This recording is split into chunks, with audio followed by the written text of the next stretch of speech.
Jadi kalau kita mau ngerjakan, biasakan lihat petunjuk soal. Ini juga penting nih, karena tidak sedikit di antara kita yang sedikit terburu-buru ketika mengerjakan soal ataupun mau menyelesaikan pekerjaan di kantor. Jadi kalau misalnya petunjuknya udah tahu, insya Allah nggak bakal susah itu ngerjakannya.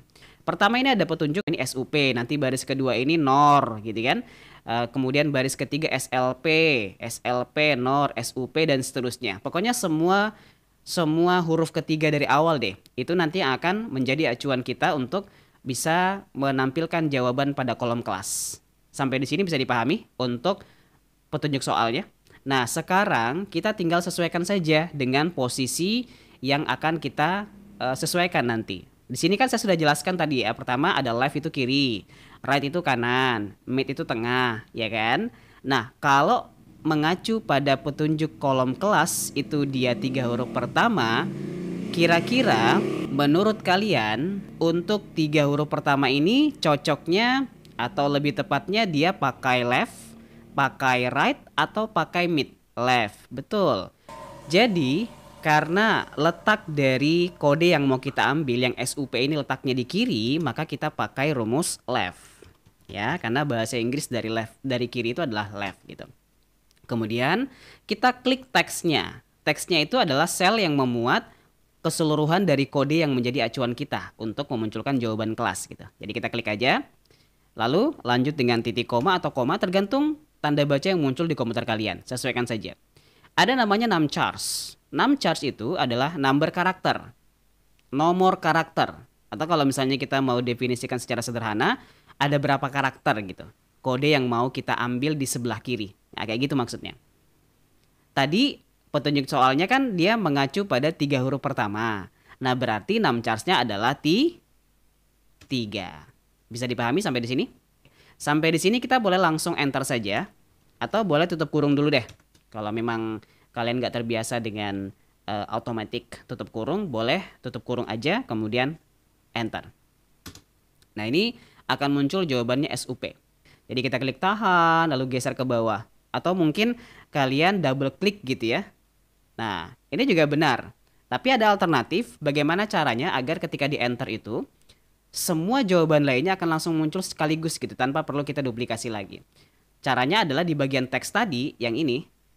Bagian teks itu kan tadi kita klik yang bagian atas ya. Itu kita ganti dengan blocking satu kolom aja begini. Boleh. Ketika kita enter, maka dia akan langsung otomatis memunculkan semua jawaban satu kolom. Tapi pertanyaannya sekarang adalah, bagaimana kalau misalnya kita diminta menampilkan keterangan dari kelasnya gitu, bukan kodenya. Karena kan ini kita cuman menampilkan kodenya aja gitu. Nih, kodenya doang kan yang kita tampilkan kan, SUP, SUP. Kita ibaratnya itu cuma mindahin kode di tempat sini ya, kita ambil 3 karakter sebelah kiri lalu kita letakkan di sini. Nah, gimana biar jawaban itu munculnya tuh kelas. Jadi kalau misalnya nanti di SUP ya berarti super gitu. Terus kalau dia NOR ya berarti normal. Kalau dia SLP berarti dia sleeper gitu maksudnya. Jadi nanti munculnya di sini keterangan yang ada di sini tuh. Nah, kita harus mengkombinasikan dengan rumus. Saya akan coba sedikit juga memasukkan satu rumus lagi yang namanya itu HLOOKUP. Oke? Jadi bukan VLOOKUP tapi HLOOKUP. Kenapa HLOOKUP, Pak? Karena model tabel yang kita pakai di sini dia bentuknya itu horizontal, bukan vertikal. Tapi tenang aja, nanti masih ada 2 kok. 2 kategori nanti kita menggunakan tabel vertikal yang ada di bawah sini. Nah, untuk yang awal ini saya kasih sampel tabel horizontal biar nanti ada varian gitu ya, kalian bisa semakin banyak tahu. Nah, HLOOKUP kita pakai karena tabel kelas ini kan dia bentuknya horizontal, ditandai dengan judulnya di sebelah kiri, kemudian isinya di sebelah kanannya gitu. Ya. Nah, setelah kita masukkan HLOOKUP di depan, kita langsung klik di ujung rumus tuh. Ujung rumusnya. Pokoknya paling ujung rumus deh kalian klik ya, atau boleh juga lewat formula bar di bawah sini nggak apa-apa. Ya. Lanjut dengan tanda baca titik koma atau koma, nanti ada keterangan table array di sini. Oke, table array itu adalah isi dari tabel bantu yang akan kita baca. Karena acuan kita ada di tabel kelas ini, maka kita ngeblok isinya saja yang ini ya.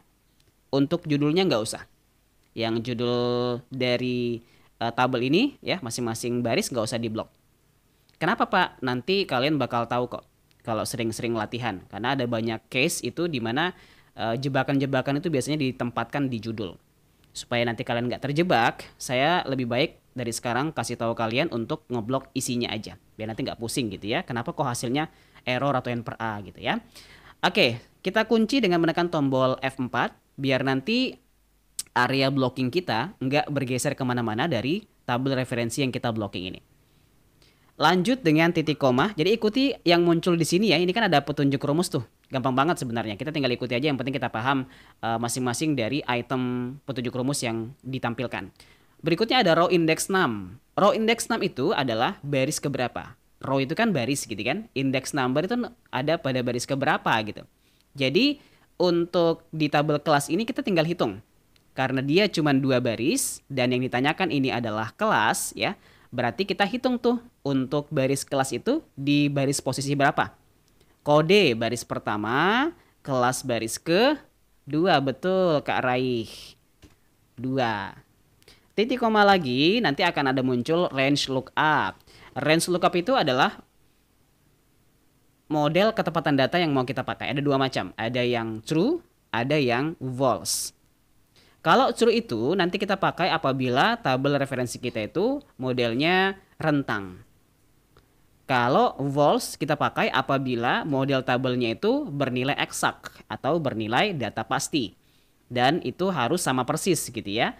Nah, karena model dari tabel kita ini bukan rentang, tetapi dia data persis. Jadi kalau dia nor ya harus normal gitu kan. SUP udah pasti super, SLP sudah pasti sleeper gitu kan. Berarti kita pilihnya false atau exact match. Sampai di sini udah selesai, kita boleh langsung enter saja. Kalau ada notifikasi nggak usah khawatir, ini cuma notifikasi bahwa kita belum tutup kurung aja. Dan ketika kita menekan yes atau enter, maka secara otomatis rumus ini akan langsung menyempurnakan jumlah tutup kurung yang kurang. Gitu aja, enter lagi. Dia akan langsung memunculkan jawabannya, super, normal, dan seterusnya. Tergantung 3 karakter pertama yang kita pakai tadi. Oke, kita lanjut di kolom kategori deh. Kategori ini mengacu pada 1 huruf terakhir dari kode. 1 huruf terakhir dari kode, berarti yang ini ya, A. Huruf A ini. Terus yang di sini huruf D. Ini A, D, L, D, A, L. Nah, kalau pertanyaannya 1 huruf terakhir, kira-kira cocoknya pakai left, right, atau mid? Right ya, betul banget, right. Kenapa? Right itu kan kalau kita mau artikan ke dalam bahasa kita kan kanan gitu. Jadi coba lihat posisi huruf A-nya. Sebelah kiri, tengah apa kanan tuh? Dia di ujung kan? Ujung kanan tatapan layar kita gitu. Jadi kalian ngelihat layar, terus lihat posisi huruf A-nya itu di kanan kan? Berarti rumusnya right gitu. Habis itu kalian cukup klik teksnya. Sama kayak left tadi. Kalian klik aja sel yang memuat referensi kita. Referensinya kan ada di kode ini kan, yang huruf A, D, L, L, D, A, L ini kan. Habis itu titik koma. Di sini ada namanya number karakter. Sebenarnya secara default itu rumus string left maupun right dia akan secara otomatis mengambil 1 karakter meskipun kita nggak memasukkan angka karakternya. Tapi karena saya menjelaskan secara pemula ya, secara dari awal biar kalian nggak bingung gitu ya, ada perbedaan antara yang tadi dengan yang ini, ya udah kita samakan aja polanya. Numchars itu ada berapa karakter huruf A? Ada berapa coba? Komen 1 orang. A 1 gitu ya. Kalau nggak dimasukkan juga nggak apa-apa kok, langsung enter aja bisa. Nah ini polanya per 1 sel ya. Kalau kalian mau kayak tadi langsung 1 kolom ya, berarti di bagian teksnya itu kalian ganti bukan sel yang kalian klik tapi kolom yang kalian blok ya. Gampang ya, begitu aja, nanti dia akan muncul langsung 1 kolom. Nah terus pertanyaan kemudian adalah kita diminta menampilkan bukan kodenya tapi kategorinya gitu. Anak, nanti kalau A di sini berarti anak ya, D itu dewasa, terus L itu lansia. Caranya gimana? Sama kayak sebelumnya, cuman rumus yang kita pakai berbeda. Kalau tadi kita pakai lookup sebab model tabelnya adalah horizontal, nah sekarang kita pakai apa kira-kira? VLOOKUP, betul, Elgasing sama Brori ya. Kenapa? Karena tabelnya dia berbentuk vertikal. Judulnya di atas, isinya di bawah gitu. Modelnya itu seperti ini. Berarti kita double klik ya rumusnya. Lalu kita tambahkan aja di sini VLOOKUP.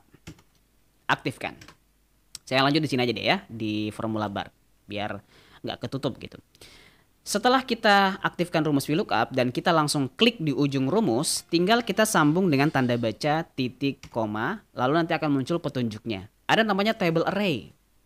Table array adalah tabel bantu. Jadi kita boleh blok isi dari tabel bantu yang jadi referensi kita. Karena referensinya ada di tabel kategori ini, berarti kita blok aja tabel kategori yang ini. Isinya aja, ingat ya, selalu diseragamkan. Isinya aja, judulnya nggak usah.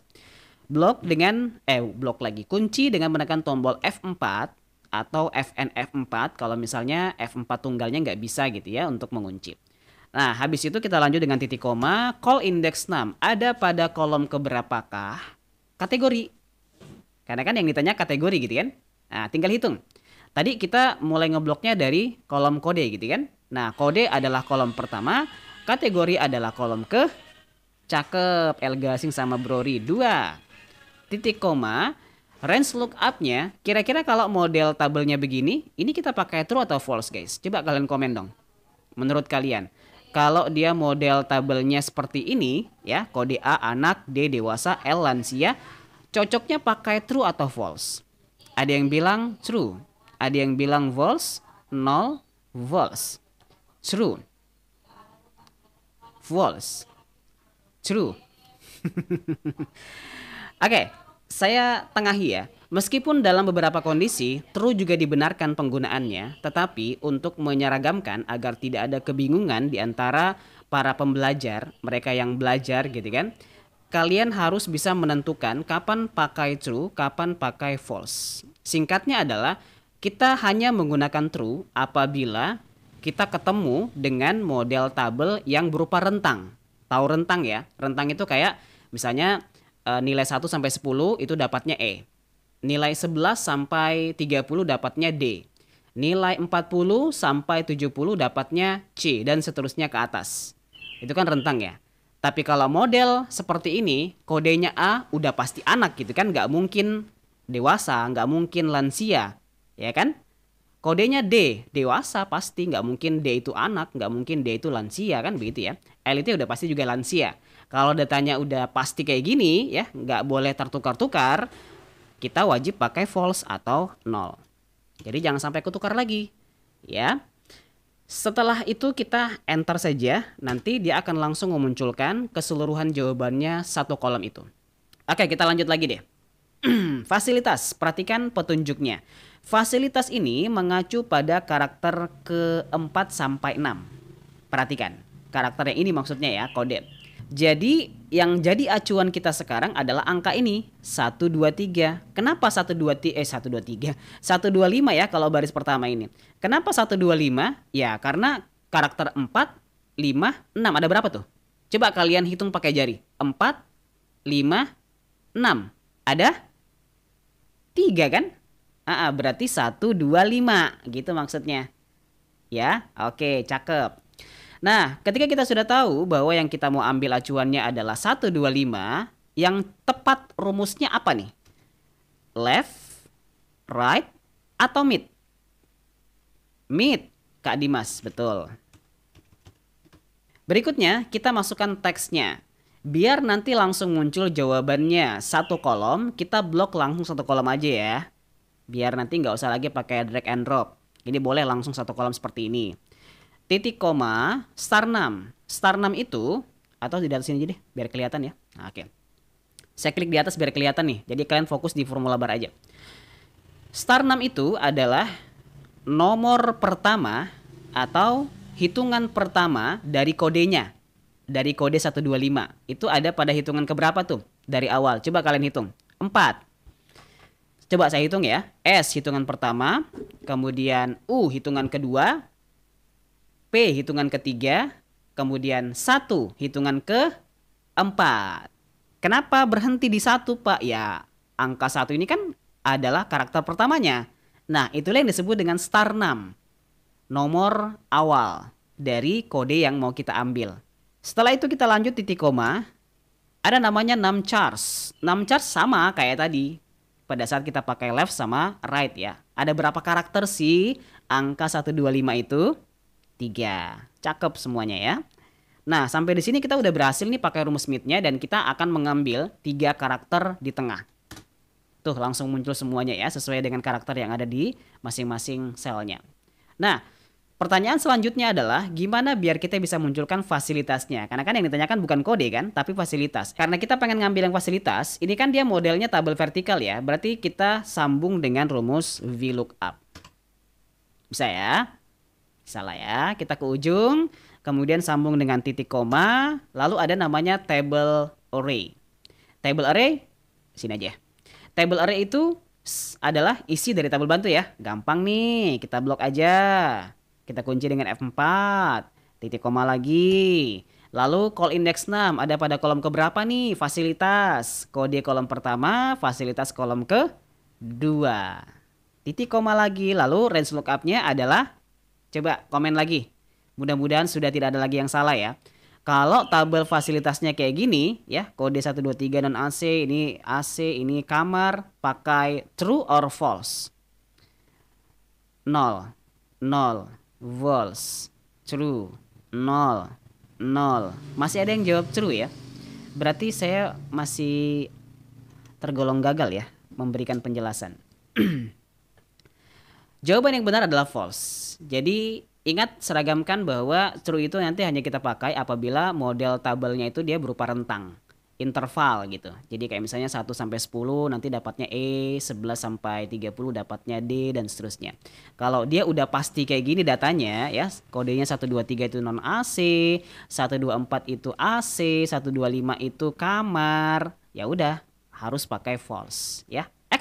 Eksak itu data yang akurat gitu kan, data yang sama persis lah dengan kodenya gitu, biar nggak ketukar. Kita enter, nanti akan muncul jawabannya sesuai dengan kriteria yang kita sudah baca tadi ya. Ini 125 kamar bener ya? Betul. 123 dia non AC, 124 dia AC, dan seterusnya. Coba komen berapa orang yang N per A? Ada nggak ini yang N per A? Oke, saya kasih studi kasus ya kepada kalian. Dan ini nanti kalian akan sering banget ketemu dengan studi kasus ini.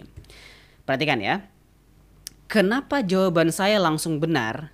Karena saya sengaja mengubah formatnya di sini dari awal. Jadi ini formatnya sudah saya ubah menjadi format teks. Bukan format value atau general. Kalau saya mengubah format ini menjadi format general misalnya ya, saya langsung hilangkan semuanya ya, saya langsung ubah kembali ke general formatnya, maka jawabannya akan sama dengan kalian, yaitu N per A. Oke, sama kan? Akan kenaon. Sekarang kita sama jawabannya N per A ya.